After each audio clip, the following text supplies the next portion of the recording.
दोस्तों, welcome to our YouTube channel. मैं अमन फिर से एक इम्पॉर्टेंट वीडियो लेकर आया हूं सेमेस्टर 2 2023-27 वाले सेशन वाले स्टूडेंट के लिए, जिनका AEC 2 इंग्लिश होगा। आई होप यह क्लास आप लोगों को बहुत अच्छा लगेगा।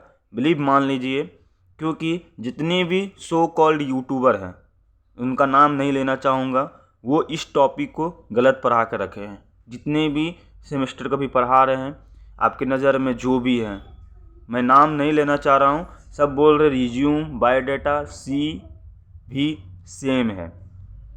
बिलीव मानिए, अगर ये सेम होता तो ये तीनों टॉपिक नाम सेम होता। ठीक है, मैं आप लोग धांधली में मत फंसिए यूट्यूबरों का, मैं अपने एक्सपीरियंस से बात कर रहा हूँ। ठीक है, चलिए मैं इस चीज़ का प्रूफ कर दे रहा हूँ क्यों ये लोग अलग हैं।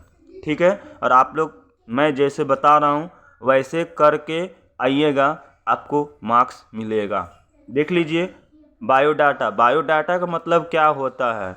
बायोडाटा का मतलब होता है यह अधिकतर शादी या औपचारिक प्रक्रियाओं में प्रयोग किया जाता है। मतलब बायोडाटा जो होगा, इनका अधिकतर शादी या तो औपचारिक प्रक्रियाओं में प्रयोग किया जाएगा।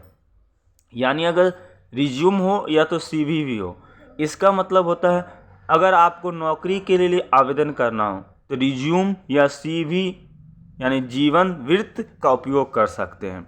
अब यहाँ पर आपको डाउट समझ में आ गया होगा, बायोडाटा कहाँ यूज किया जाता है। बायोडाटा में नॉर्मल सब चीज़ रहेंगे जो हम लोग अपने जाने मन जाने में सबको समझा सकते हैं, लेकिन रिज्यूम में आपको प्रूफ एंड फैक्ट के साथ आपको देना पड़ेगा डेटा, क्योंकि आधार कार्ड से मैच करके देना पड़ेगा डेटा, क्योंकि आपको नौकरी चाहिए।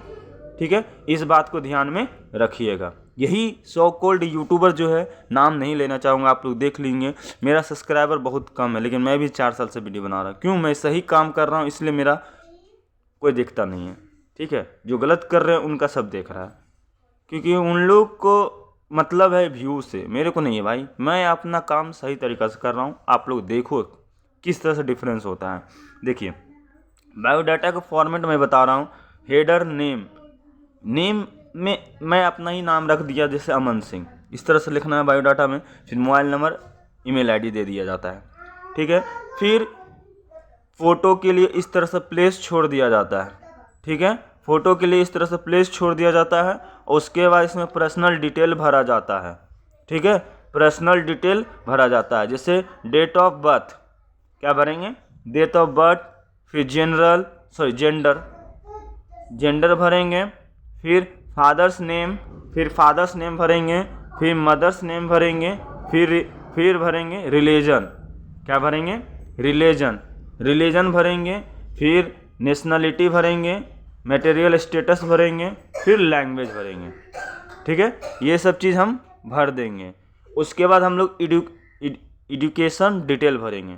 ये बायोडाटा का मैं बता रहा हूँ भाई। ठीक है, देखो क्या भर सकते एजुकेशनल डिटेल में, एजुकेशन पढ़ा जा रहा है। एजुकेशनल डिटेल में, यहाँ पे एजुकेशन में अब 10 किए हैं, 12 किए हैं, BA कर रहे हैं, या रनिंग में लिख दीजिएगा, या यूनिवर्सिटी कॉलेज या तो स्कूल नेम लिख दीजिएगा, पासिंग ईयर लिखना है, marks detail, division, first division, third division, second division, जो आए वो भर देना। ये आप कर सकते हैं। फिर प्रोविजनल वर्क एक्सपीरियंस से कुछ भी कर सकते हैं। ADCA प्लस है, किए हैं, कंप्यूटर, रनिंग, वॉकिंग, जो भी अपना वर्क एक्सपीरियंस जो अभी तक में किए हैं वो कर सकते हैं, या तो होम ट्यूशन पढ़ा सकते हैं, वो लिख दीजिए। Skills, technical skills, soft skills, जैसे खाना पकाना, जो भी, रीडिंग बुक, जो भी अपना हिसाब से लिख देना। टेक्निकल स्किल्स जो भी आपके अंदर है, मोबाइल ठीक करने का है, फ़ोन ठीक करने का है, लैपटॉप चलाने का है, लैपटॉप ठीक करने, जो भी आपके अंदर है। फिर हॉबीज़, रीडिंग बुक, ये हो जाता है आपका बायोडाटा, जो एक पर्सनल कोई भी इन्फ्लुएंसर को या कोई भी किसी को भी हम दे सकते हैं, ताकि उसको समझ में आ जाए बायोडाटा का मतलब क्या होता है, कि मेरे बारे में वो जान चुका है। अधिकतर ये शादी विवाह में या तो किसी जान पहचान को भेजा जाता है, ताकि वो मेरे बारे में जान जाए। लेकिन रिज्यूम और CV का जो फॉर्मेट होता है ना भाई, ये जॉब के लिए होता है। जैसे मान लिया अपना हेडर में नाम बना दिए, आप किसके लिए जॉब अप्लाई कर रहे हैं, क्वेश्चन में जो रहेगा वो आपको करना है। ठीक है, जैसे मार्केटिंग मैनेजर में यहाँ आपको क्या भरना है, आपको पहले तो प्रोफाइल लगाना है। सेम चीज़ बायोडाटा के यहाँ तक उतरता है। Personal detail, educational detail, skills, language, ये सब चीज़ सेम होता था, लेकिन वर्किंग एक्सपीरियंस को पूरा डिटेल में बताना पड़ता कि आप कब से किस कंपनी में काम कर रहे हैं, किस ईयर छोड़े, किस ईयर ज्वाइन किए, ये पूरा डिटेल अपने हिसाब क्वेश्चन के अनुसार आपको भर देना है। फिर रेफरेंस, किस कंपनी में आप काम करोगे, XYZ। जैसे मैं टाटा कंपनी में काम करूँगा, तो टाटा कंपनी में जब काम करूँगा ना, तो फिर मैं आपको उसके हिसाब से काम कर सकते हैं, उसका नाम डिफरेंस, मतलब किस कंपनी में मैं जाऊँगा। तो ये हो जाता है रिज्यूम। थोड़ा इसमें 1 से 2 पेज, 1 पेज लगभग 1.5 पेज में लिखाता है, लेकिन बायोडाटा उतना लिखाता नहीं। अब बात आई कि क्वेश्चन कैसे पकड़ेंगे।